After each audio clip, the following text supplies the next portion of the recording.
Welcome to VHS Sisters, a nostalgic movie podcast with two actual real-life sisters. I'm Melanie. And I'm Seisha. Get into some comfy clothes, grab your favorite beverage, and come hang out with us as I force my little sister to watch all the movies she missed growing up. Blix.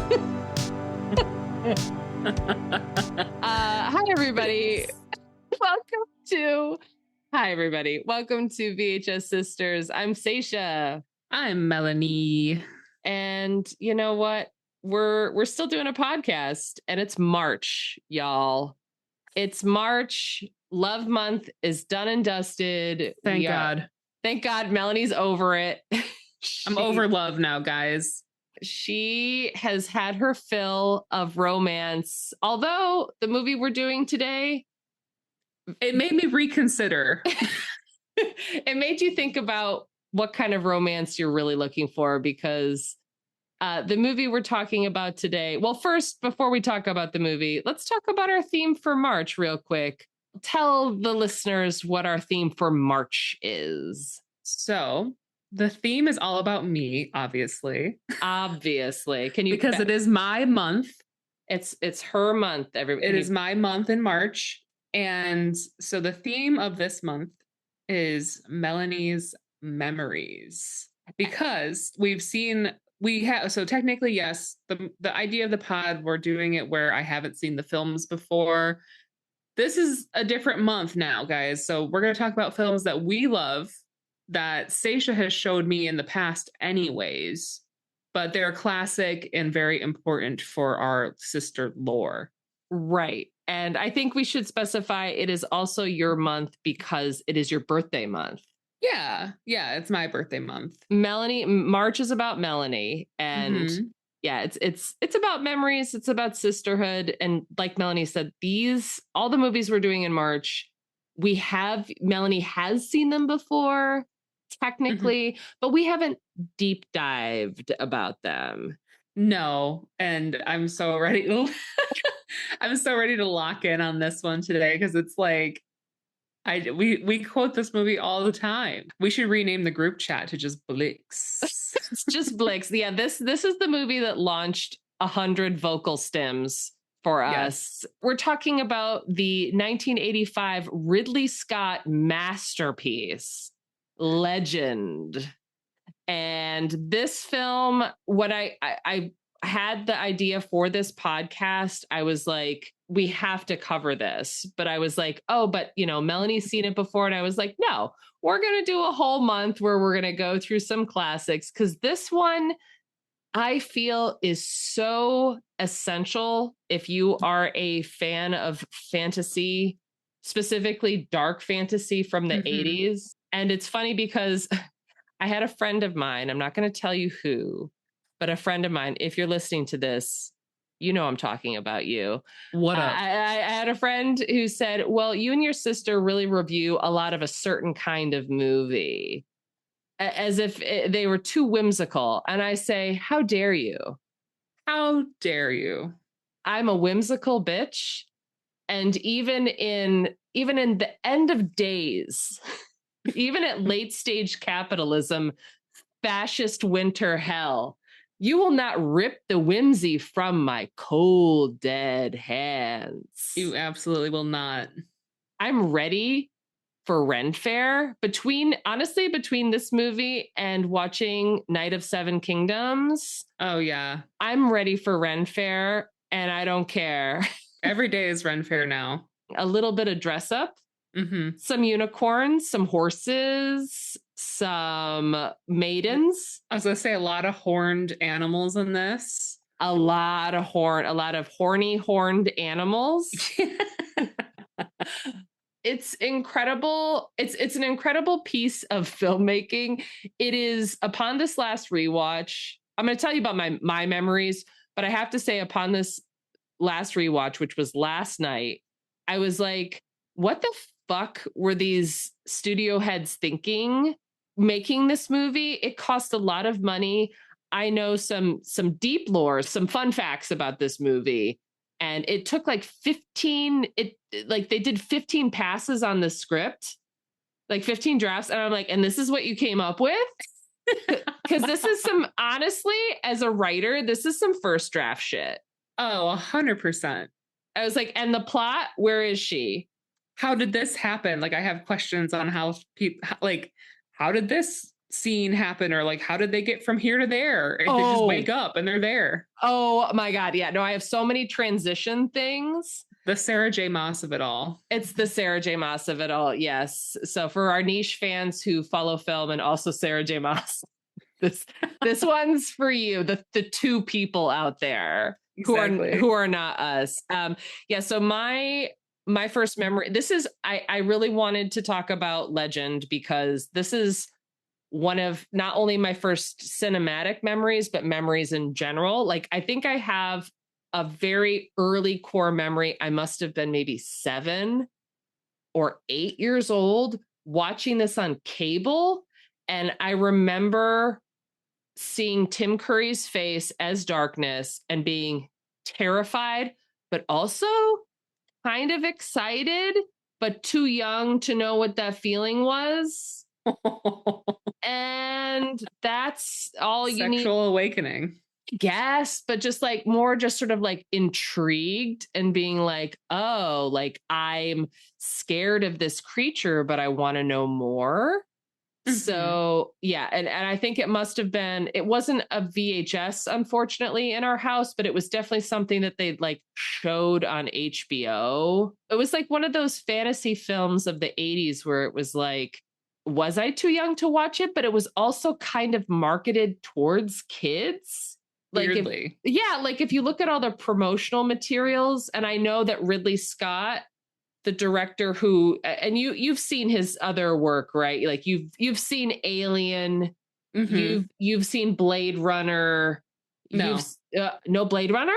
No Blade Runner. Okay, we're Thelma and Louise. No. Oh boy, he's done so many. Like I can't list them all. Prometheus. No, actually. Okay, all right. But I know of Prometheus as it is like something that came out. It's like a part of the Alien. You know, he's Mr. Alien. Yeah. You know, he did the thing. He's Daddy Alien. He's Daddy. Ridley Scott is Daddy Alien. Yeah, I know he just finished Alien, I think. And then he was like, well, I want to do a fantasy film. And he had this idea. He had like a very loose concept based on Grimm fairy tales and also like the old 50s version of Beauty and the Beast, like the Jean Cocteau version, the black and white one. You've probably seen it like on the TikTok or whatever. Oh, by the way, we no longer have a TikTok, y'all. Sorry about it. Sorry, not sorry. Sorry, not sorry. We are still on Instagram. And you know what? Just send us a good old fashioned email. Because I would love an email, like even one that says test. Yeah. You know, just be like, hey, what up? Nothing serious. Just, does this work? Question mark. Yeah, no, you can try, you know where to find us if you want to engage with our content. But anyway, what was I talking about? Ridley Scott coming up with a concept. Yeah, I know this was like something that he was thinking about making for years.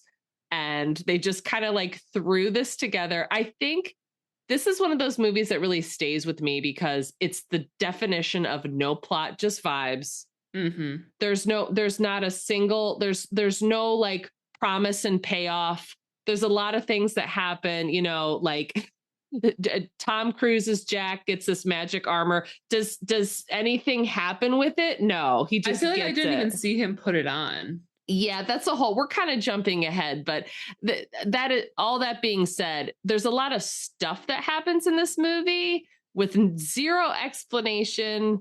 Of course, I remember it all the images in my mind stay with me, but it's very much, there's a line that Lily, you know, Mia Sara as the character Lily says, she says, oh, it was wonderful. It was like a dream. And I feel like this is that movie. This movie is a dream. And like stuff, and you know, like in a dream where stuff just happens to you and you're like, okay, and now I'm here. Yeah, let's talk about Melanie's memories. Do you have any memories of this from your childhood? No, the only memories I have were the time that you showed me this movie. I think it was like maybe 2017 or 18, like when I was just visiting. Sure, pre-COVID. Yeah, pre-COVID. And when I was watching it with you guys, again, just no plot, all Right. vibes. All vibes. Was very intrigued with the character Darkness. Yeah, did you love it upon watch, or were you kind of like half paying attention? A rewatch?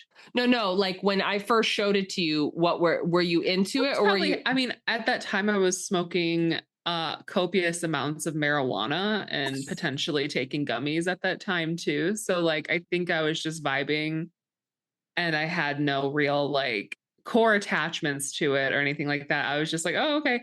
But of course, like the lines that you get from it, they last longer than, you know, what the movie offers as far as like redeeming qualities. There is some very good dialogue. So yeah, we will frequently quote Darkness. We will quote Blix. We will quote Blix.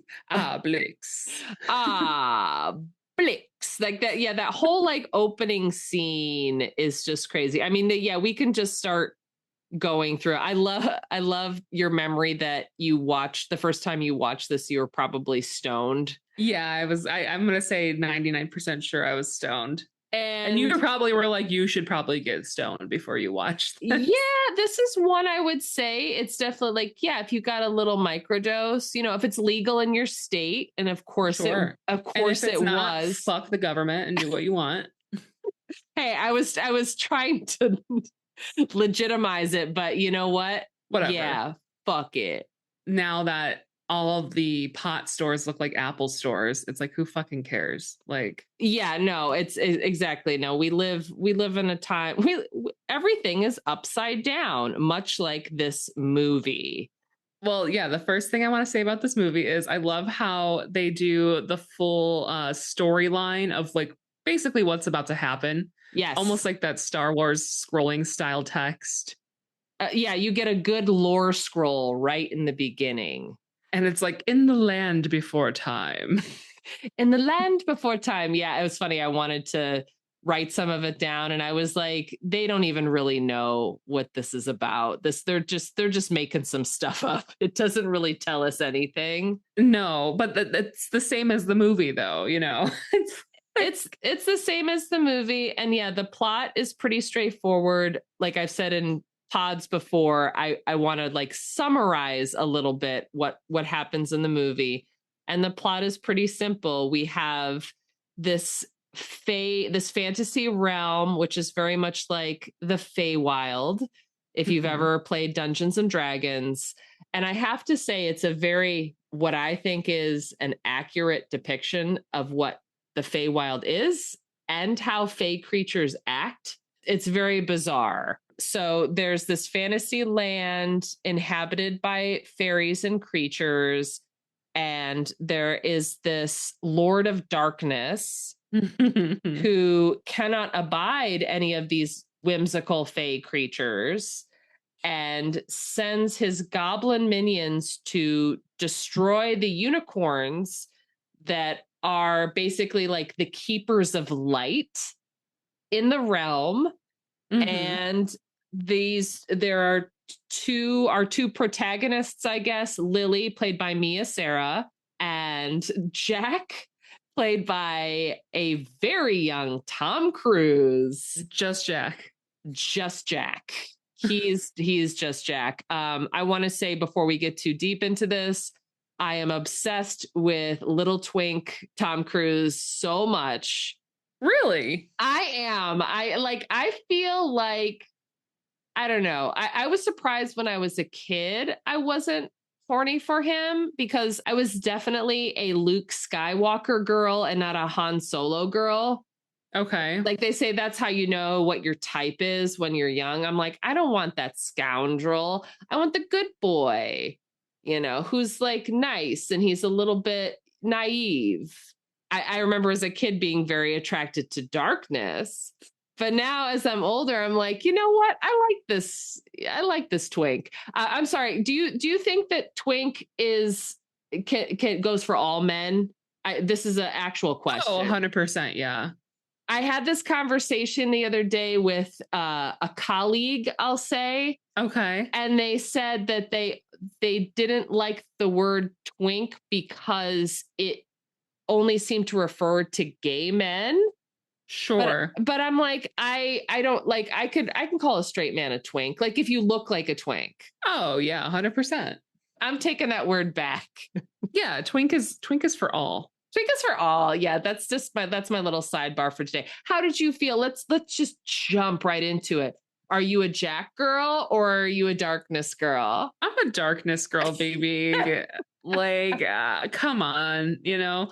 I thought that Jack made me uncomfortable because of all the crouching he does in the film. He's just constantly I mean, his knees are mobile. So that's good. He's got that good squat mobility. Yeah, but he's just squatting a little too much in the movie. He's not doing enough like I'm strong, I'm this. Like he's just this little like almost like a Tarzan kind of character. And I was like, okay, so we have full Ren Fair princess, gorgeous, by the way. Gorge. Yeah, Mia Sarah. Is Lily. Yeah. And so Lily is like this beautiful, like Ren Fair princess. She's like, clearly she has to be a princess because she goes to spend time at this like cottage where this, I want to say like old maid kind of lives or something. I don't know how else to describe her. She's just like a lady who lives there. But she's like, it's so simple here. I love it so much, you know, and she's like really enjoying spending time in this whimsical cottage. And then she goes out to where I'm assuming is like the Feywild and then sees Jack. And well, she like knows him, but she's like, oh, Jack, whatever. And I'm like, you're about to get a UTI by this jungle Jack. I think I wrote in my notes in the beginning, like we're introduced to this world. We see Lily hanging out. I was like, Lily, I guess she's a princess. I made a note. I was like, Lily loves to slum it with the pores. She does. Yeah. She's like, la, la, la. And her friend's name is like Nell or something. And she's like, I just love your simple life. I'm like, girl, give your poor friend some money. It would have been so much more successful, I think, if we saw Lily's like home life, like if she was really this regal princess living in a castle, right? You know, the type of life she has and maybe potentially the type of life she wants to bring Jack into. And then there's that drama, but that's never addressed. Okay. Like it's too, yeah. And I believe you also watched the US theatrical version, correct? Yeah. So it's the short was on Apple TV. Okay, that's definitely it's like 90 minutes, right? Yeah.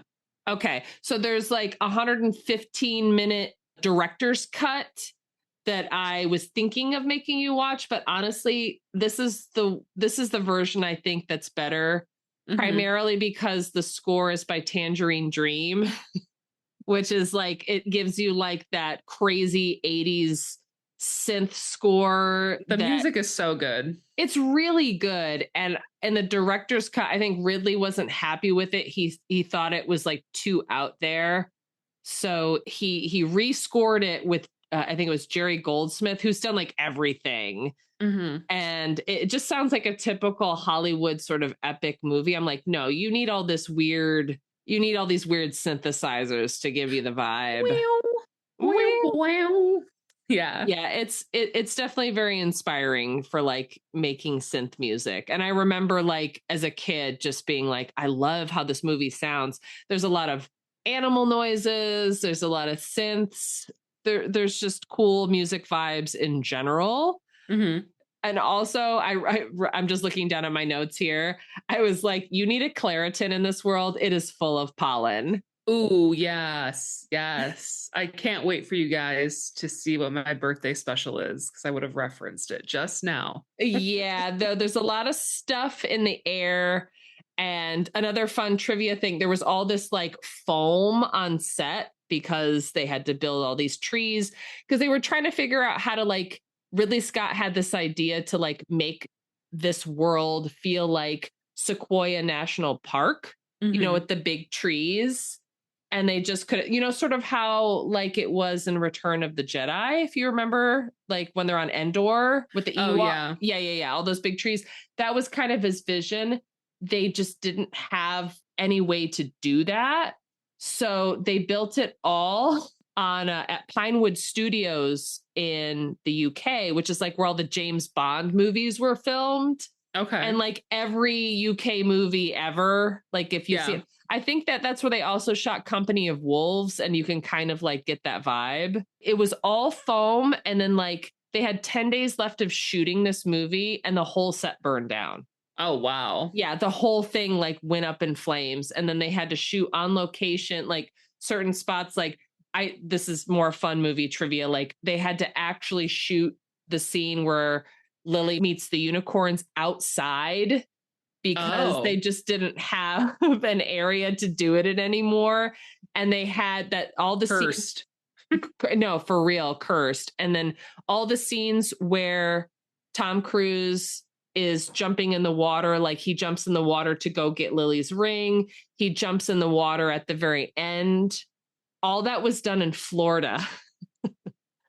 Yeah, it was done basically in the Everglades because they wanted this quality of water. And fun fact, he said there's actually like taped interview of him talking about this. There were like alligators like 50 feet away. They made, and he did all his own swimming, all his own jumping. I was going to say, I know he's notorious for doing all his stunts, you know? Yeah, he credits this movie. I think this was like the first, like, I think he had done Outsiders before this, maybe. Okay. Which he had a really small role. Yeah. And he was like one of the, you know, the gang members or whatever. But this was like his big leading role. And I know he credits this with sort of being like the movie that made him disciplined. And very like, okay, I have to get physically fit. So you know what? All those squats that you noticed, he was squatting. He was squatting. He was doing his lunges. He's doing steep lunges. He was doing his parkour. Yeah, a lot of like pelvic shots in this one of him too. I think that's kind of why it made me uncomfortable, because he's wearing basically a diaper, no pants, you know? And I'm somebody who believes in no pants, but I kind of wanted him to wear pants. Yeah. He's like, they don't really clarify it, but he is supposed to be Jack of the Green. Do you know who that is? No. So you would know this because you are also, like me, a Typo Negative fan. But they talk about Green and the Green Man a lot. And I see. The Green Man is like the spirit, like the pagan spirit of the forest. And if you know anything about specifically like Celtic paganism, you'll like see his druidic. Yeah, it's very druid. Yes, you got to get back into your druid D&D vibes. I do. Yeah, I really need to. I'm trying to like amp up the plants here in my new podcast room. Yeah, it's kind of like what they talk about, you know, in Baldur's Gate 3, like Sylvanas. And it's like the Lord Jack of... is just Sylvanas. Or basically like, I don't know if he's him directly, but he's like a child of the forest. Honestly, Jack is like a teen Halson. I can see it. Yeah, you know what I'm saying. He should have turned into a bear, though. So I'm really niching down, listeners, because I assume that everyone who's listening to this has also played Baldur's Gate 3. Come on. Come on, get with it. It's 2026. Get with it, guys. I was just saying, like, my note was if Jack was wearing pants, I would have taken this movie maybe 20% more seriously. No, he's got it. He's kind of naked legs. He needs his legs free for all of his parkour. True. He's got to kick and flip, which he definitely does a lot of. Yeah. So we're introduced to Jack. Jack and Lily have this little meetup. We can gather from just context clues that they've had some sort of, you know, they're having a flirty little relationship. And like when she comes to this part of the forest, you know, they're smooching in the woods, which is kind of, I didn't remember so much smooching before. I was like, oh, they're smooching already. Look at that. Look at it go. And then he introduces her to these unicorns, which are, again, they seem to be like the power source of the Feywilds, which honestly, a lot of responsibility for them. I know, these poor unicorns. Yeah, so they're not supposed to be like touched. And I just remember like this rewatch was bringing up a lot of memories because I just remembered as a kid being traumatized by the whole unicorn sequence where she goes to touch them and then in the woods, the goblins are waiting to shoot them with a poison dart. I think that was like some serious childhood trauma for me because that. Oh yeah, are you kidding? Whenever like, first of all, any animal harm in any movies, I'm out. Even to this day, I'm just like, I'm good. I don't need to see this. Yeah, it's hard to watch. It's hard to watch. I can watch a whole war movie. Yeah. Where a bunch of people get fucking murdered.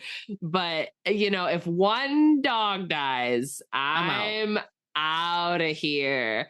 So, yeah, I remember like loving unicorns. I'd be like, no, don't hurt the unicorn. And then he like sawed the stallion's horn off. And I was like, I can't with this. That hurt. Yeah. Hurt my soul a little bit. But it's funny that like, I mean, he does kind of shoot. Well, Blix is technically male, even though, yes, they are kind of gender fluid. Because I was like, after gender fluid. Because, you know, I clocked in I think it was the first or second time we watched it, that Blix is actually voiced by another character in the movie. Yes. And I kind of see how like the other character who's like a young boy who aids Jack, like maybe another forest spirit of some sort. But I see how like feminine Blix kind of is. Like, I feel like I'm not sure, you know? Oh, okay. Well, I have some trivia. I hear what you're saying.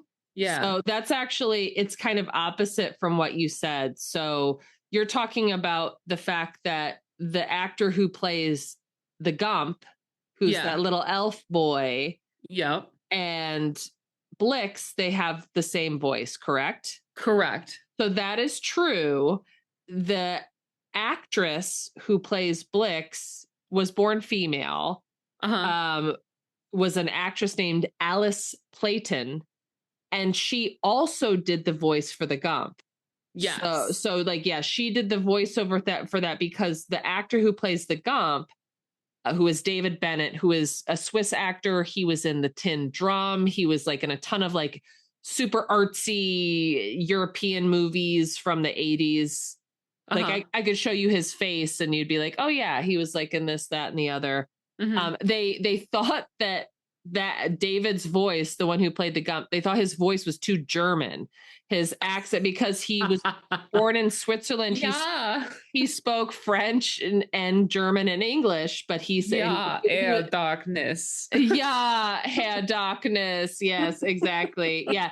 I was like, okay, so they just, so the thing about that is, so yeah, Alice Playton, who, you know, was a woman, was playing Blix. And yeah, I think they're kind of unclear on Blix's gender. I feel like, which is great. Blix is a non-binary queen. Yeah, icon. An icon, and that's, you know, why we love them, honestly. Yeah, I think the choice to make the Gump's voice in voiceover like adds to the creepiness of that character.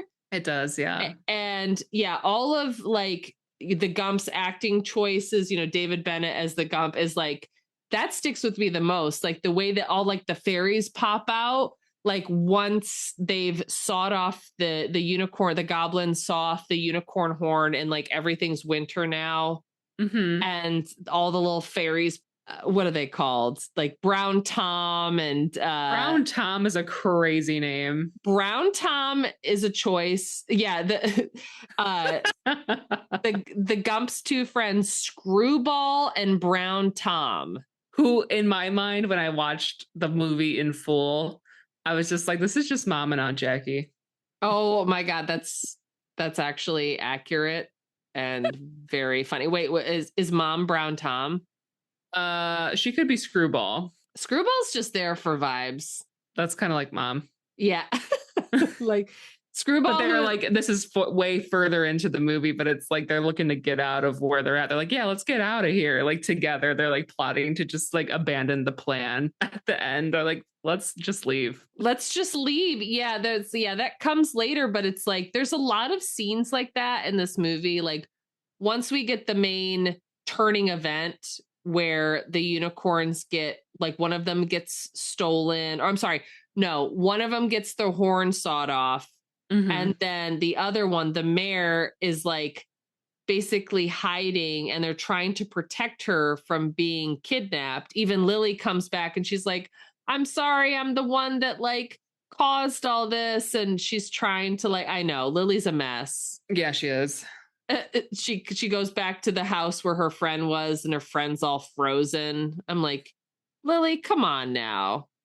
Why'd you have to be so greedy? You're just fucking shit up. So yeah. So anyway, yeah, they basically, after all the unicorn stuff happens, it's just like a series of scenes in which stuff happens. And, you know, we're going back and forth between, so we don't even really see darkness other than that iconic, like, opening dialogue with Blix that we quote all the time. Yes. And then also, like, in that opening dialogue, and I know it's probably because, like, again, the plot of the movie is like, okay, there's light and there's darkness, and light is existing because these two unicorns kind of possess the power to keep it on. And darkness, when we first see him, he's like sitting back in his chair, and he's got these like neon green eyes, and nails, which I was like, this is a great festival look. I don't even know why they did the neon eyes and nails. Beats me. Yeah, maybe that's like a plot continuation that wasn't quite thought through, but whatever. He was very vibey then, and then he's even more vibey later. Okay. Yeah, they gave him, I like it. Yeah, I love how you said it was like a festival look. Yeah. He's ready for Electric Forest. 100%. He's got his neon nails and contacts in, and he's ready to rave. He's ready to rave. He's ready to rave. He's ready to go. He just needs someone to dance with. He does. Yeah. Honestly, he does seem kind of lonely. He's just chilling. Like, the sense of place in this movie is really out of there. I have no sense of like where darkness lives. Is it in a castle? Is it near the cottage? Is it far? I think he's in a mountain somewhere. He's in a mountain somewhere. It seems like a big place. There are a lot of fireplaces. And there's some sort of like BDSM fire dungeon where they also do cooking. It's like the kitchen / sex room where that happens. I was like, yeah, honestly, work. Add that to my list for like dream house build. Yeah, as we're building our family compound to hole up in for the end of days, let's just make sure we put in a sex dungeon kitchen, because you know we won't do a lot of sex stuff in there, obviously, because that's not hygienic and honestly gross. But like, we would have to like rent it out at separate times, you know. Yeah, sort of like Airbnb style timeshare. Exactly. You guys get the sex den dungeon kitchen. I don't even know what I was gonna say. Yeah, you get it this week, and then I get it next week. Okay, or we allow a week for cleaning. Yeah, no, you need. There has to be a cleaning fee in there for sure. 100%. But yeah, so like like you said, the space of the movie is kind of wild because it's like it could almost be like it's taking place right outside of this forest, but it feels further, but you don't see how far they go. But I like the goblins, or at least Blix and her, at least Blix and their minions are like trying to get this unicorn horn back, but like they realize that they have the power with the unicorn horn. So they're kind of like going around and fucking shit up, for lack of a better word. And Blix is like contemplating like, hey, I could just be the powerful one now, you know, but it seems like darkness can kind of see them and like puts a stop to their bullshit. He's like, I'm tired of you. Reanimates a dead body and is like, you need to get back or something. And I think one of the other minions was saying like, yeah, Big D, he's not going to be happy. Did they call darkness Big D? They did. Yeah, there was a lot of dialogue. I mean, there's a lot of really good dialogue, but also there's some very modern terms where I was just like, knowing what I know about how many passes they did on the script, I was like, how did this get through? Like they say they like towards the end, they're like, oh, you're going to be a shish kebab. Yes. And barbecue too. Barbecue. I was like, how do they know what barbecue is? Well, what's funny is like in that scene where they're in technically the mountain that darkness lives in, right? The prisoner who's in the cell next to Jack and the other crew, right? He's like, let's face it, brothers, we are barbecue. And I'm like, this is like Emmett Otter. Yeah, and then they start singing the barbecue song. Barbecue. Yeah, exactly. Yeah, there were a lot of what do they call that in a movie? Not like anachronistic. It's like very anachronistic. Like it doesn't fit. It doesn't not fit. At all. And they just didn't like they did all this research on like fantasy genre, but it's like there's a certain way that people have to speak. Mm-hmm. So it's also weird that like half of the cast is British or German, and then we have 2 American young leads. I think that they probably wanted to do that so like more Americans would watch it. They were 2 hot young teens. I know that Mia Sara was 16 when she did this movie. Wow. Young and gorgeous. Mm-hmm. And you've seen, I think she's most well known for Ferris Bueller's Day Off. Right. And I think that's like kind of all she did. I was like, well, that's cool. She got her check and she's like, I'm off. She's like, I don't want to deal with all this like Harvey Weinstein-ness of Hollywood. Good for you, girl. Girl, you get it. Yeah, don't be greedy. Just get your money and get the fuck out. I love one thing that really stuck with me as a kid that I still love is the character of Una. Oh, the fairy.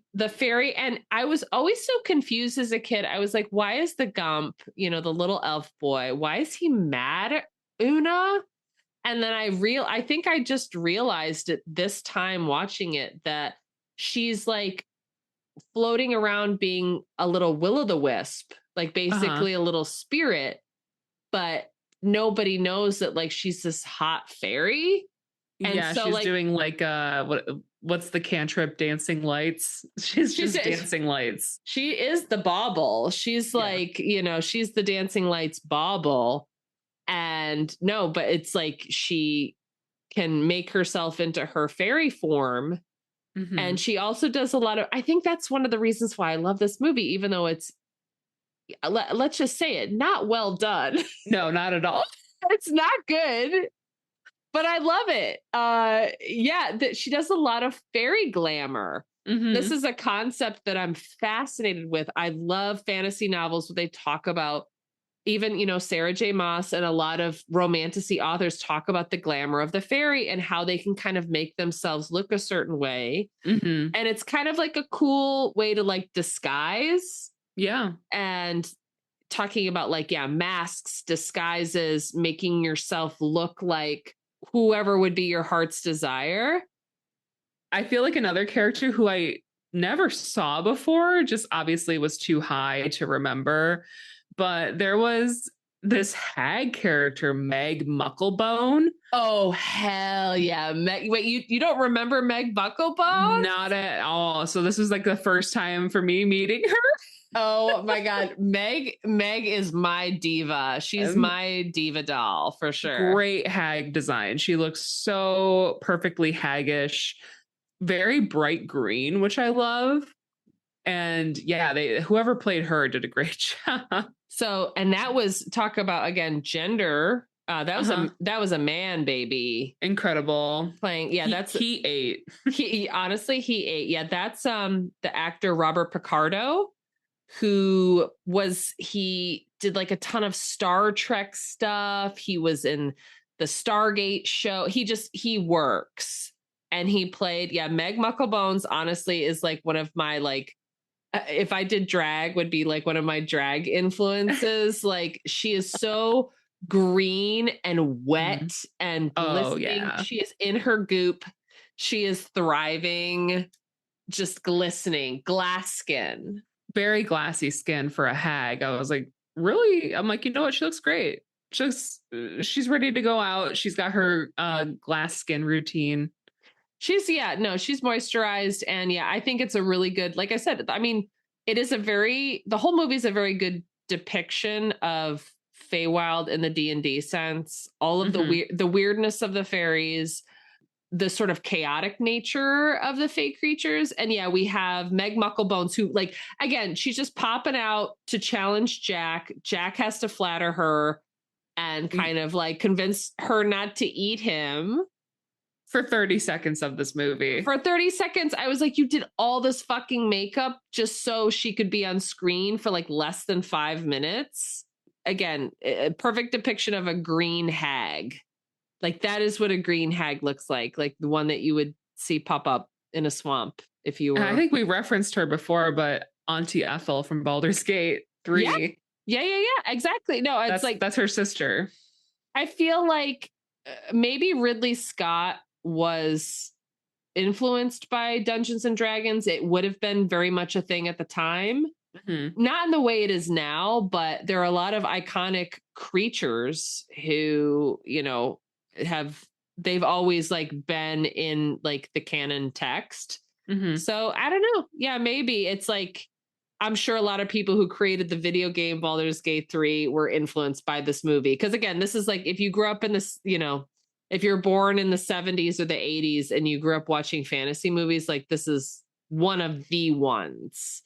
Yeah, going back to Una, I love like her whole character design too. We're just talking about like how characters look, like the wispiness of her. I loved, the actress who played her looked so much like a fairy. And just, I loved how passionate she was. She was just like so into Jack. And she was like, I'm not playing games. You know, like fairies don't, I think like all these fake creatures, they're like, why fuck around? We're going to do this. Yeah. And I think I love that. Like, I was just like, I love you. Let's do it. No. I thought she was so like her face reminded me a lot of the singer Robin. Oh my God. Yes. I was like, oh my God, it's Robin, you know? That's so funny. But yeah, she's like really, she's horny for Jack. And it's funny because like when you were kind of making sense of like why Gump was a little upset with her, I thought maybe he liked her, but she wanted a kiss from Jack and he never was asked for a kiss. And it's like, maybe that's why he was mad. Or something. Wait, the Gump was mad? Yeah, the Gump was mad because Una was like, oh, Jack, you better kiss me. Like, you know, you call that a kiss? Am I not sweet? Like, yes, I love that line. Yes. All of these things. So it's like, I wonder if maybe Gump wanted to be the one to kiss her or something. And that is why he was frustrated. Which is weird because like he's a child. Like is he? Is he a boy? Is weird? He a 40-year-old man? I don't know. Yeah, I think I always confused the actor who plays Gump with. Have you seen Children of the Corn? No. Okay. Oh, that's right. You haven't seen any Stephen King. We've talked about this before. There's a very creepy kid who looks similar in Children of the Corn, and he looks like he's 12, but he's legit 40. And he has just always had that face. He has that like syndrome that where you look 12 forever. So yeah, maybe it's not creepy because, you know, the actor who plays Gump is just like, he just looks like that. Yeah. Yeah, I don't know. Like I have to, I just imagine it's just some sort of like fairy drama that we don't have to fully understand, or there's like some level of deception, and I find it confusing too, because I think for the longest time I always thought the character of Jack was an elf.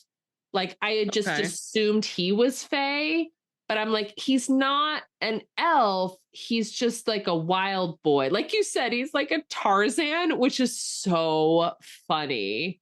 Like bootleg Tarzan, and like they went to Spirit Halloween and bought a Tarzan costume and like a princess costume.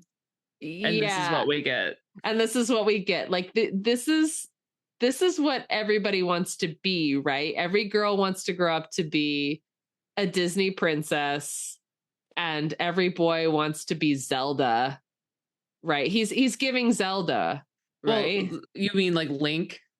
I'm so sorry. Yes, not Princess Zelda. Yes, he wants to be Link. Mm-hmm. Yeah, absolutely. Yeah, it's like honestly, it's like, yeah, she's Princess Peach and he's Link, and it's like a mash of your two favorite video games. Super Smash Brothers. Yo, you just figured out this movie. Legend is Super Smash Brothers.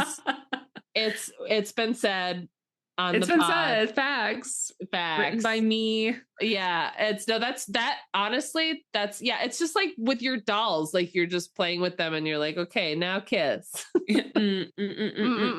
Which, anything else you want to talk about in this movie before we cut in to Daddy Darkness, the man that he is? Listeners, she cannot wait to talk about Darkness. Oh my God. It changes the whole entire, like, if Tim Curry wasn't putting his 110% into this movie, it would have never been made. It would have just failed, and they would have called it, like, once it burnt down, they would have been like, no, we're good. We're going to scrap. I think it's fair to say that without Tim Curry in this movie would be like a solid D movie. It would not. Oh yeah. It would not be good at all. It would just be like this weird little I don't know, sort of oddity of a movie, but he really elevates it. And I know that they were trying to come up with like the ultimate depiction of the devil. They went through a lot of character concepts, and when they got Tim Curry to do this, he really fought with them a lot to collaborate on the design, because they wanted to give him like a full mask and cover his face. And he's like, he even talks about this in his autobiography. If you know, if you've never read it, he talks about the fact that he wanted to keep his eyes. And even though they put like very thick contacts over his actual eyes, he still had his eyes to act with. And I know this makeup, he had to sit for hours and get this done. And he absolutely suffered. So let's just say, first of all, let's appreciate Tim Curry for giving it his all in this movie. He really thanks Tim. He makes this movie. He's acting his fucking face off. His speech, even like through all of this like heavy prosthetic makeup, he really comes through like articulating. And I gotta say, it's some of the sexiest dialogue that you will ever hear. Ooh, baby, so sexy. Yeah, I mean, we can just go right into quote corner. So like we meet, first of all, well, let's set this up. Like, you know, Lily gets kidnapped along with somehow, again, like she's in the forest kind of protecting the mayor. The other goblins come get her. She ends up back in the BDSM sex dungeon kitchen. But yet she's also like wandering around the house, like unsupervised. I'm just going to call it a house. It's a lair. In Darkness's lair, she's running around. She has this weird interaction with this like dancing. How you describe it? What is this scene that happens? So first, what happens is she is like, I don't know if she like either wakes up or she's like just noticing things. She's looking around this sex dungeon kitchen. Sure. And she's like, something sparkly catches her eye. Ooh, what is it? So she goes over, and it's a huge like chest of drawers of diamonds and like glamorous like jewelry and crowns and all of these things. And I'm like, okay, he's seducing her with the lure of capitalism. Yes, of course. You know, the comforts of luxury. And then while she's like, you know, serving real face in the camera while she's like dangling this necklace towards her, all of a sudden this creepy dancing shadow thing starts like, you know, moving around. Because before, not long before she does this whole scene, Darkness is talking to his dead father and is like, Father, I hold the world in my grasp, yet I'm so distracted by this girl or something. And he goes, it's been an eternity since I felt such desire. And then the like dead dad's like, hypnotize her.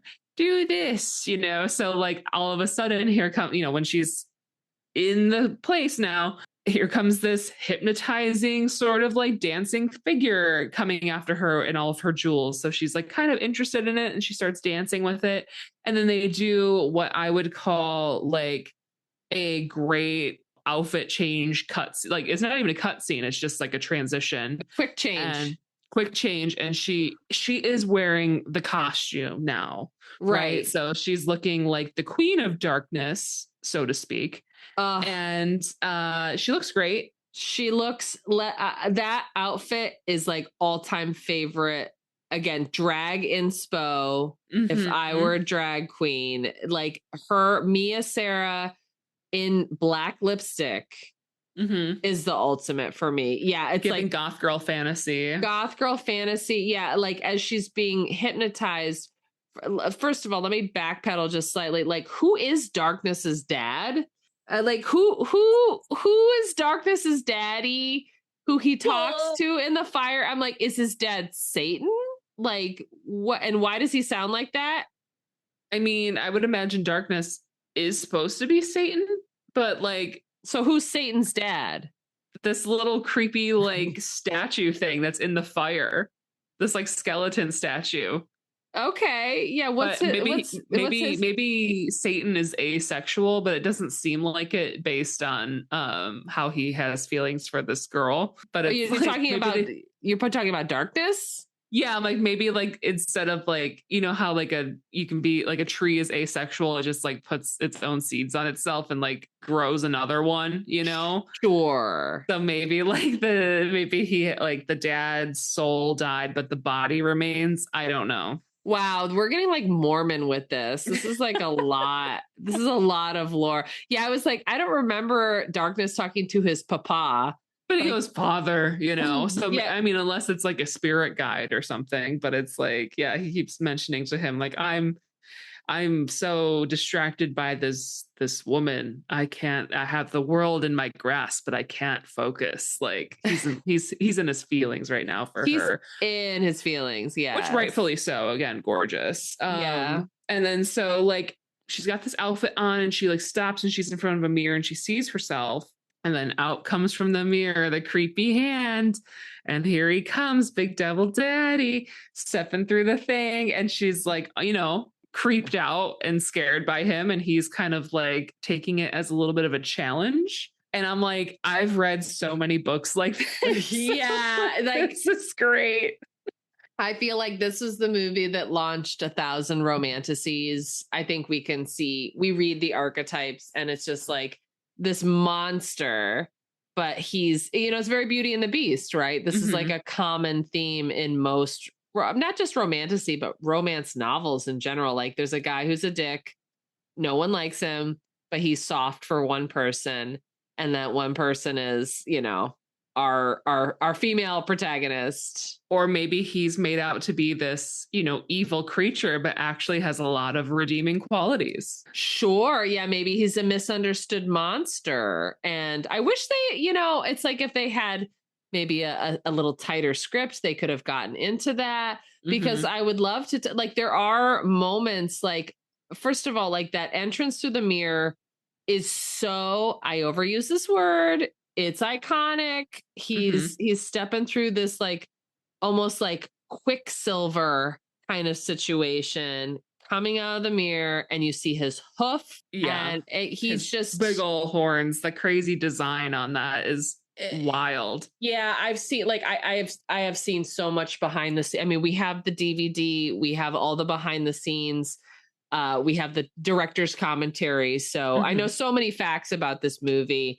And all the horns were like fiberglass. He had to wear that on his head. In the full Minotaur, you know, Darkness outfit, he was over 8 feet tall. So that's a big boy. And he's out here walking around in it, just like acting his ass off. He's walking around with it. Yeah, he said it was very physically taxing. I think he does everything himself, although like later, you know, when they're having that big fight scene at the end, I do think that there is a stunt double. There must be, because the face is kind of just locked. Yes. Yeah. You noticed that too. Yeah. He's not changing expression. So But yeah, that whole scene when he's talking with Sarah and he's trying to seduce her, or he's trying to like get her on his side, is so good. It's, I don't know, I like, I can't even describe it. This is like in a movie that is bad, like objectively bad. This is like some Oscar material here. It is. And so like when he steps out of the mirror and Yes. she's frightened and she's backing away and he's, you know, offering his, you know, friendship to her. And she's like, I'll never be like you. You know, you're evil.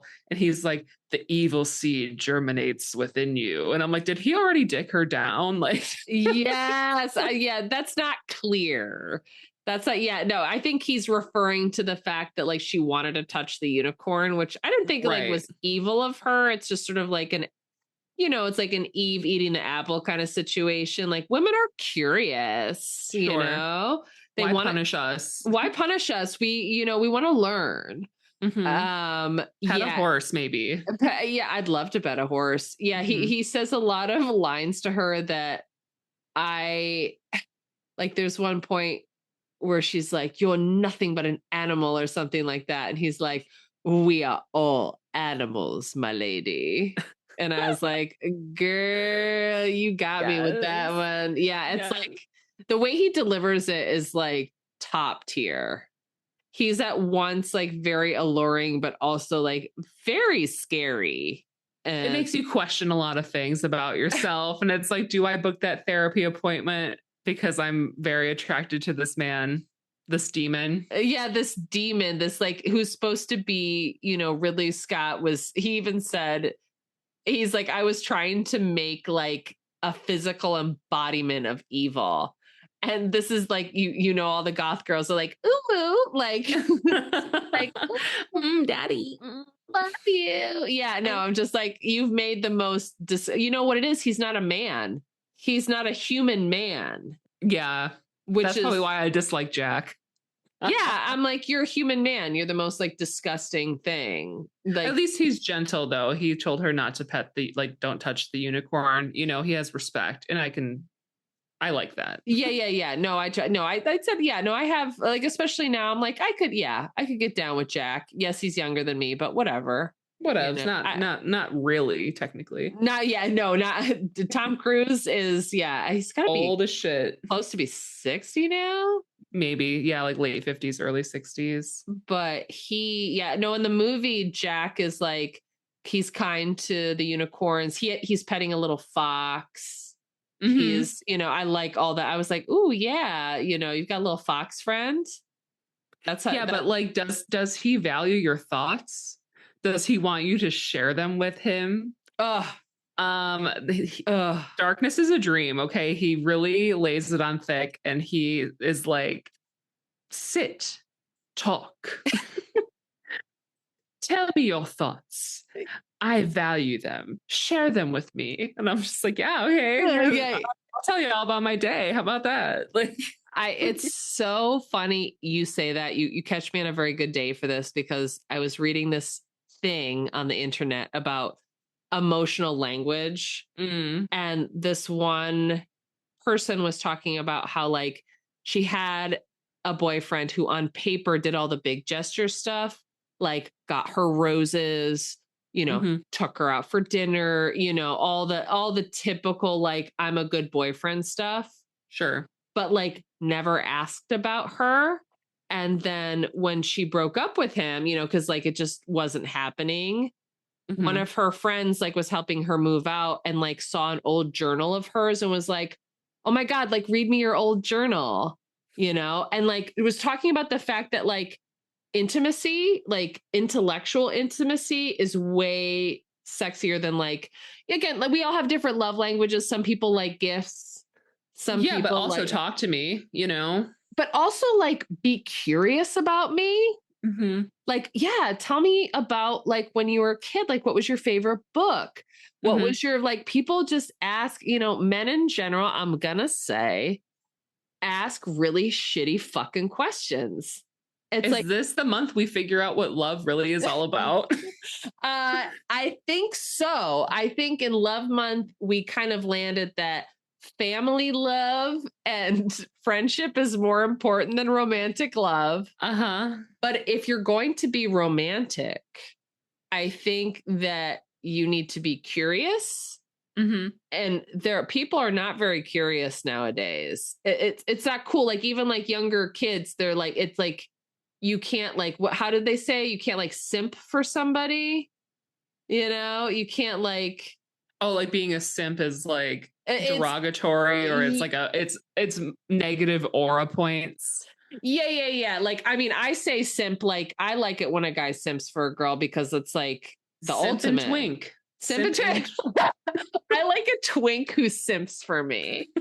Instead of sit and think, it's like simp and twink. How about sip and twink? And it's a cafe in the West Village. It would be doing numbers. It would be, we would be making our bag.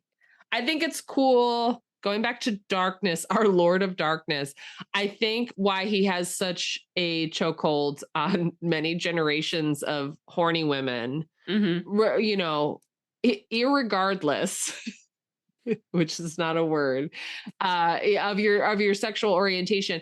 I think it's because of, he's 100% focused on her. And he's just like, tell me your thoughts and your feelings. And I am sad when she just, lets it go. She shuts him down so quick. And I know he's evil, but I'm like, at that point, I'm just like, okay, hear him out. Like you didn't listen to one word. Exactly. I'm like, what did you and Jungle Boy talk about?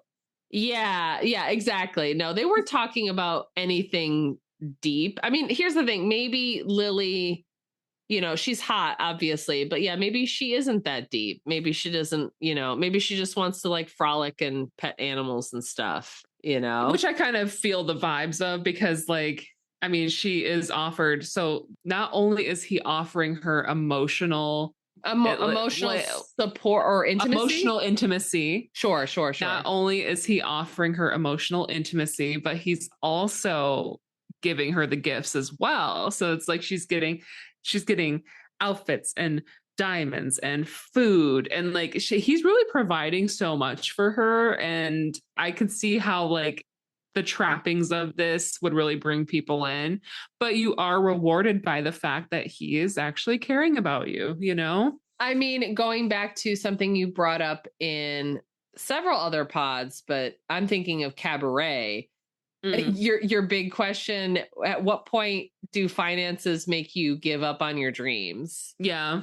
And I mean, does Lily have any dreams? I mean, she was a princess. I mean, well, she probably doesn't need the money, Yeah, maybe it's like not as attractive to her. Like the stakes aren't that high because, I mean, that diamond necklace did seem like exceptionally expensive. If her and Jack were like character flipped, then maybe she would have stayed. Ooh, yeah, maybe. That's a good point. Yeah. Honestly, Ridley, can we do this again? Can we be editors and writers on the new script? Yeah, I'll just, I'll do a pass right now. I'll go first draft and we're going to do Legend 2, Electric Boogaloo. All neon everything. Yeah, I mean, it's a good reminder. It's like, oh, right, you can write a better fantasy novel. So start finishing your book, Sasha. Do it. I will. I've been writing. I'll write mine too.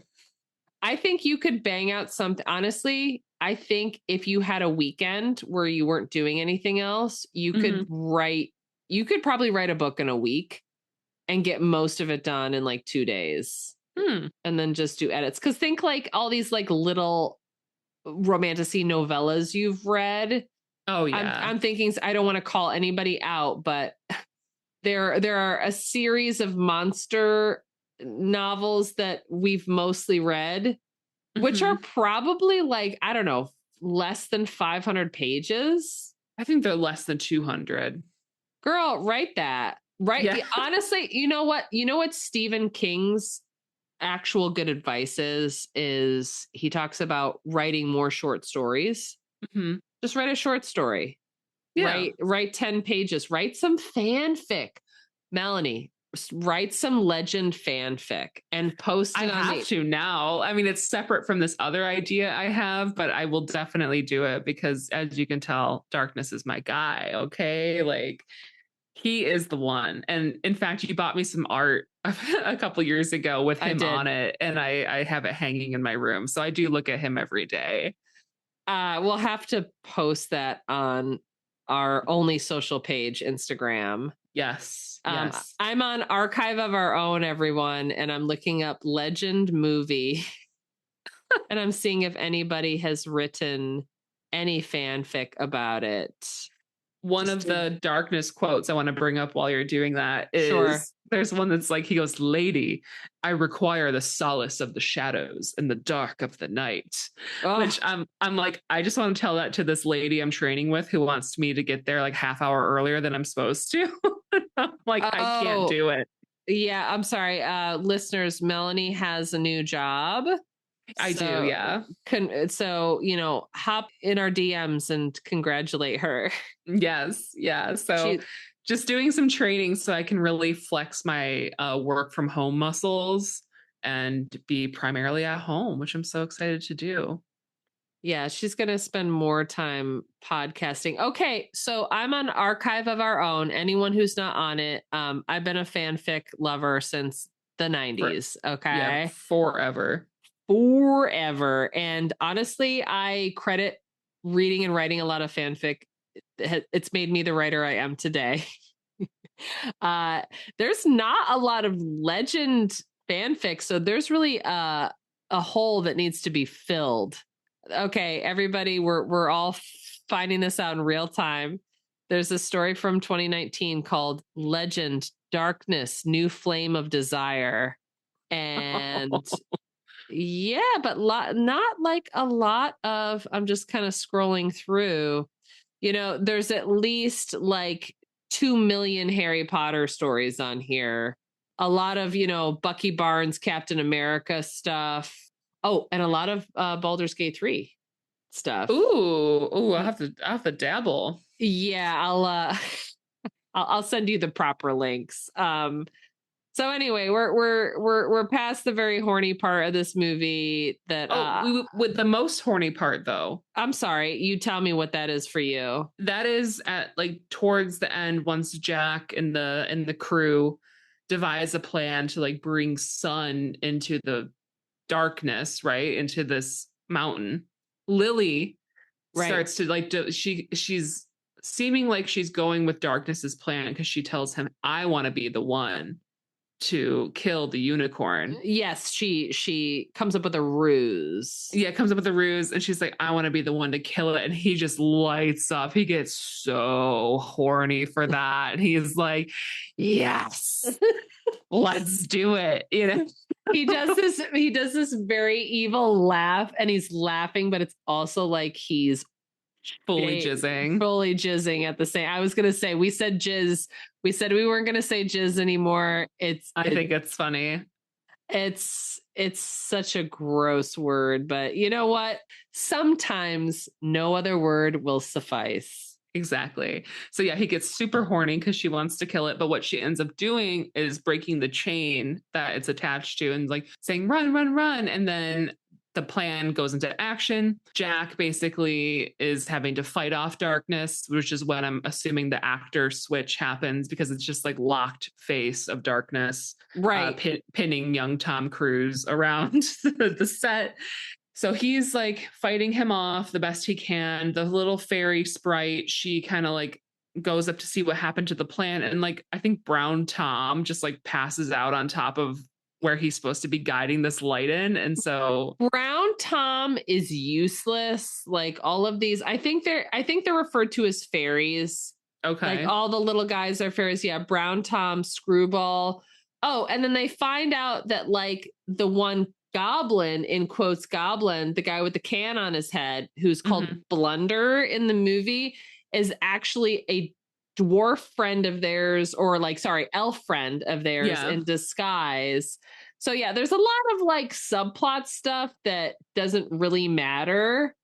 But yeah, Una is making sure that like they're getting they have all of these big plates or shields or whatever, and they're using it to like create like this basically like laser, like a prism effect. Yeah. Yeah, prism effect reflecting the actual sun because the sun is like poison to darkness. Yep, and it's still out because the one unicorn is in existence and has its horn on still. So it's like right. So they're just like channeling that light energy, which is like kind of a cool idea.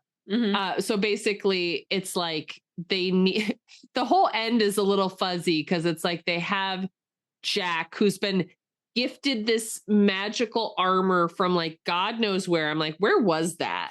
He walked into like a room and it had like stuff in it, including the armor, and then I guess he just put it on because all of a sudden he's wearing it in the next scene. Yeah, no, he gets that, and I was like, okay, there's gonna be some real payoff later. I mean, I guess it does help him defend his body against darkness, who is like 100 times his size.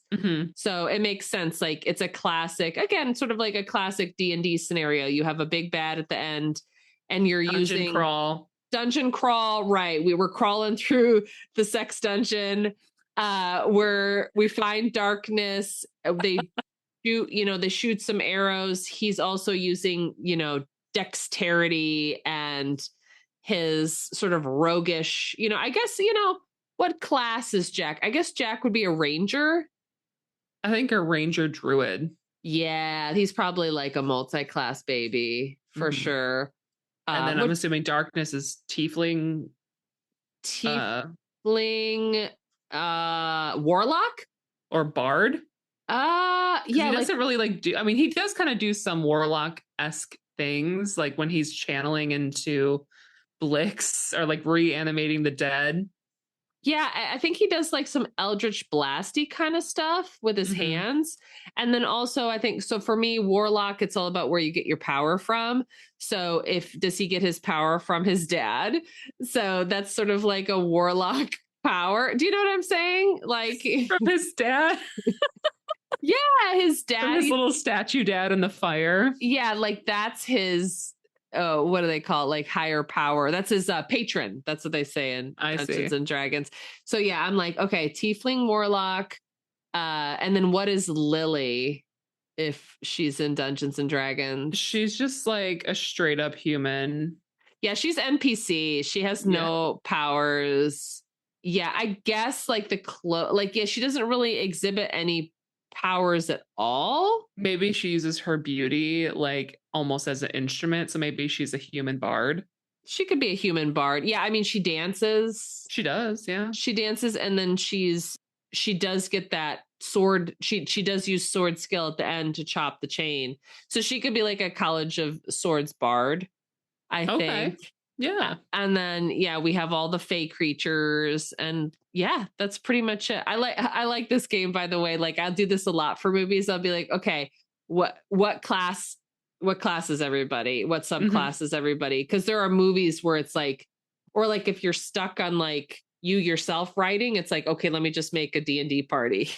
Yeah. And it just writes itself, honestly. And then darkness is defeated. He goes into space. That's it, guys. I mean, like, it's so fucking weird because, like, what happens after they defeat him is, like, it cuts back to where Jack was jumping off into the river to go fetch this ring because she's like, the man who marries me must, be up for a challenge. I'm like, bitch, the fuck? What are we doing? Okay, so whatever. So he jumps off and he's, like, in the river grabbing the ring. Right. Just after that happened. So I'm like, what really happened? Did he imagine this like on his way down? So I mean, they reattached the unicorn horn, so it must have been real in some respect. Yeah, you're bringing up some very good stuff because another deep lore thing about this movie. So I told you there was the director's cut, which was way longer. There were also like 4 or 5 endings they wanted to do. And it's, they just didn't know. I mean, this is like a classic thing. They just didn't know how to end the movie. They had all these like starting ideas, but they had no idea how to like put a button on it and wrap it up. So I think in one version, in the European cut at the end, it's just Lily and Jack defeating darkness and like going off together. in the American version that you watched, there should have been like a last little laugh from darkness at the end. Do you remember that? Yeah. Okay, yeah, that's the US theatrical version, because apparently they thought that, I think they were trying to set it up for a sequel. And I was just like, okay, so he got sucked into space, but he's like laughing from another realm. Sorry, I made her cough, listeners. Now we're in space. The second one is the Electric Boogaloo. We're actually in space. Yeah. Legend 2. And it's like they're in, going back to D&D, they're like in the astral sea. Oh my God. And it's just a Spelljammer campaign where it's like, yeah, they have astral elves, they get like space elves. And the hamster. And the hamster is very much the little space hamster. Is real. Yeah, there's a lot. Yeah, honestly, they could have really done like a whole like a big D&D crossover with this whole, if they wanted to, like, we're writing it, baby. We're writing it. Well, we can't do actual D&D because, you know, that's like a copyrighted thing, but we can make our own fantasy world that is better. Let's fucking go. Yeah, they had a bunch of endings. I think there was one ending. So going back to what you were saying about like the whole pool jumping thing and like, was it a dream? I think that there was an ending where they were like, it was all a dream. And and the unicorn thing didn't even happen. The whole thing was in Lily's mind, you know, the fantasy, like the split second before she like accepted Jack as her love. What if Jack was like a prince from another realm or something or whatever? I don't know. That's a classic. Yeah. Also another classic fantasy trope, like, you know, prince disguised as poor boy. I feel like this movie could have been tied together so much better if we were seeing her life as a princess. Right. And then she was forced to marry this man she's never met before or something. Right. And then like fucking falls asleep and has this dream about this guy and this whole scenario, and then wakes up, and then this is who she's supposed to be betrothed to or something. Like this was the prince that was promised for her, but like she didn't know him. You know what I'm saying? Like they're like, oh, you're getting married tomorrow, and the guy's coming from a different land or far away kingdom. Oh. And she's like, I don't want to do that. So she has a dream, like she falls asleep, has a dream. Oh, this man from the woods is my guy, you know, whatever. Like, I want to be free. And then like after this happens, she wakes up, and then it's like, okay, it's time for the wedding. And then who does she meet at the altar? It's fucking Jack. Yeah, I like that. I like that a lot. Yeah. It's like, okay, write it. Put me in the writers' meeting. Get in there. Start working on that portfolio and all your spare time at home. I know. And that leaves me to another quote, which is like, I want to know what you think about it. It says, the dreams of youth are the regrets of maturity. Yes. And that is true to some extent. That is definitely true. Yeah. Like all these lines, they definitely hit different at my age than at like 7 when I saw this. 7 is so crazy young. Yeah, I was trying to think. I was like, when did I see Legend? And I was like, yeah, it was definitely under 10. 100% was under 10. Because I remember being like in elementary school, turned on by this demon. I'm sorry. And then sent right into Catholic school. Yeah, that's probably why that happened. They were just like, you clearly want to fuck Satan. You're like, the devil's so hot. I wonder what the devil's dick looks like. No, I wasn't that bad. But which how big you think it'd be? Oh, this is a very important question. How big is that darkness dong? I think it's like 13 inches long. Whoa, you got to go to the hospital after that. And 4 wide. Yeah, of course. You can. I don't need that. I don't want that. It's too big. I'm thinking like if he's 8 feet tall, you know, if he's 8 feet tall, like he's like a bull, right? He's like a minotaur. That 13's not that crazy. So yeah, hey Siri. Oh my God. How long is a cow penis? I don't know how to respond to that. Did you hear that? I did. I don't know how to respond to that. Baby. I have a very stuffy British man. Yeah, it's gonna be big. I have an Irish woman for my Siri. I love that. Well, it's March, so we gotta be about St. Patrick's Day. At least 13 inches, couple inches wide. It's a lot. It would be a lot to handle. I'm really glad we've covered all the important questions today. I'm glad we finally had a moment to talk about this. I'm sorry, what? A mature bull's penis is typically 30 to 40 inches long. It is a fibroelastic rigid structure that does not significantly increase in size during erection, instead relying on the straightening of the sigmoid flexure, which we're not getting into that, but wow, 30 to 40 inches, guys. That really was in for a rude awakening. That 30 to 40 inches is like the height of a person. That's in some countries. Yeah. 30 inches is too long. Yeah, I think poor Lily would have been like cut in half by this guy. So maybe it's like best that it all worked out the way it did. Or you know what? Like I'm sure there were ways to like satisfy him that didn't involve like full penetration. I'm sorry. It's late, guys. It's late. We usually don't record this late, but here we are. With my giant gallon goblet of wine that he pours for her. Like it's just filling up. I love that. Yeah, I was going to say, he pours her like the black blood of the earth. It's like so dark. I was like, ooh, what's going on there? What kind of Cabernet is this? Yeah, what vintage is this? As fucked up as this movie is, I think it's somehow better than Labyrinth. Are you okay? So you do tell your thoughts on that. I'd love you to speak more on that. I really love the villain character more in Legend because Jareth wasn't really doing it for me. Darkness, I did feel the allure, but also like we discussed, David Bowie was not about to kiss a 16-year-old. Right. Neither Tim Curry also did not kiss a 16-year-old, but he lays the seduction on thick. Any person would feel compelled to potentially give him some consideration. And I didn't feel like I wanted to consider Jareth really at all. Yeah, Jareth doesn't really lay it on. Like there is with David Bowie and Jareth. Okay, if we're going to have like a war of the baddies, we could have like a special competition for this. Like, okay. I was thinking about this too. I'm like, who's like the most fucked up men in these movies that Melanie is attracted to? This is definitely like number one. You also, I'm sorry, listeners.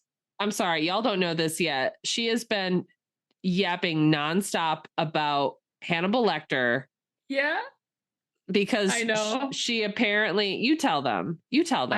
I had a full on like romantic and sex dream about Anthony Hopkins as Hannibal Lecter, but like kind of like a younger version. It was weird, but I was so in love with him in this dream that I had that I woke up and was like, I think he's my new celebrity crush. And also like Silence of the Lambs, low key, felt romantic to me because of the way Hannibal was treating Clarice. And like he was being really courteous with her, like much like Darkness, right? He's like, here's like all these men are, we said ogling her, yes, and they're treating her like an object. And like he begins to treat her like a person, this person who's like, stage whatever prisoner because he's a cannibal and he's, has to have a specific cell to be in. Right. Offers her a towel when she's like coming from the rain. He asks her about her life. I'm like, this is bad. This guy's great. And like, he never comes after her because like she said, it would be rude. Like he has morals, he has standards, and you got to have that. So few men have that nowadays. And somehow Hannibal Lecter just ignited this thought in me, was like, you know what? He's not a bad guy.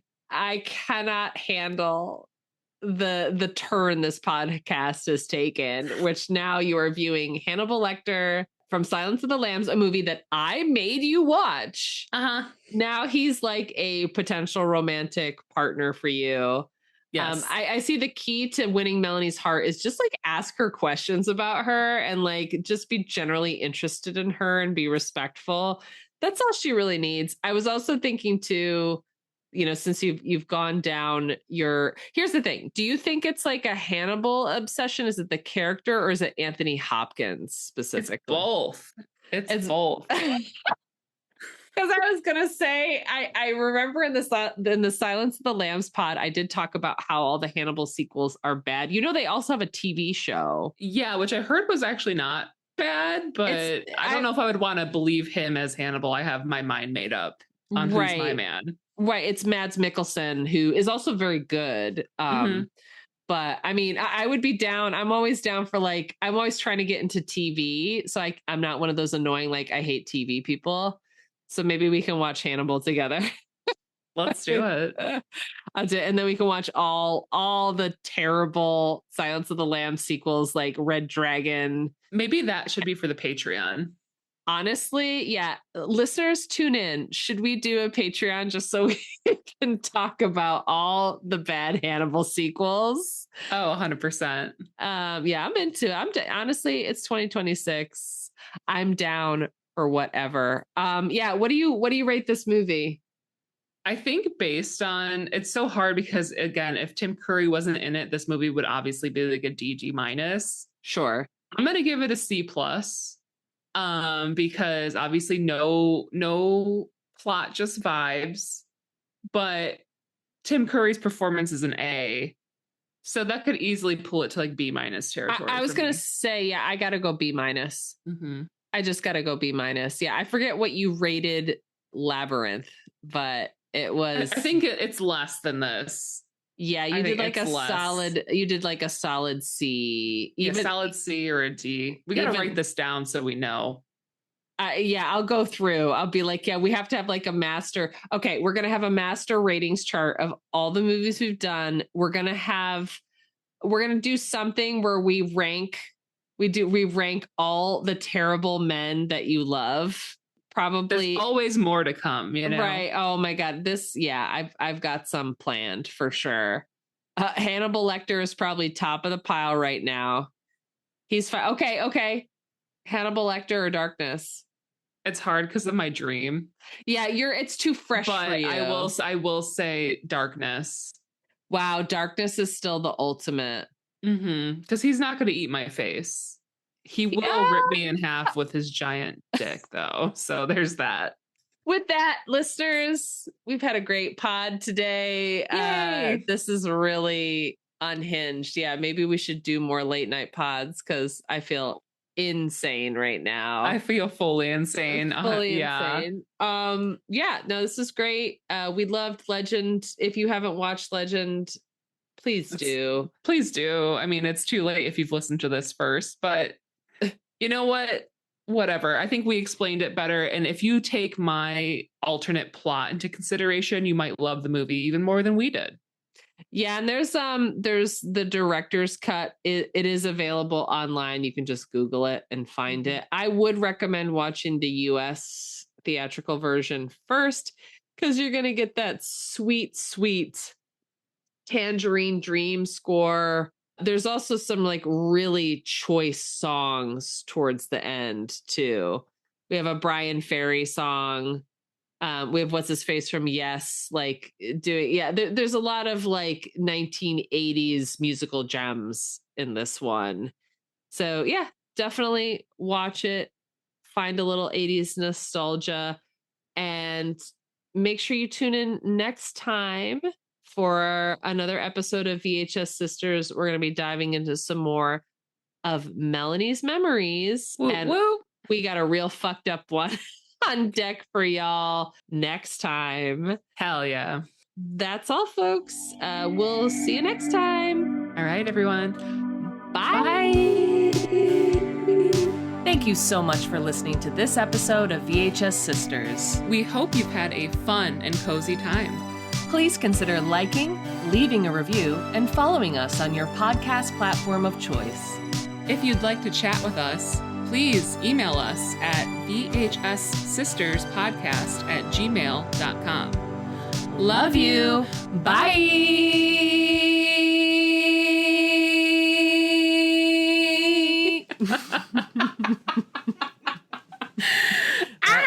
That's it.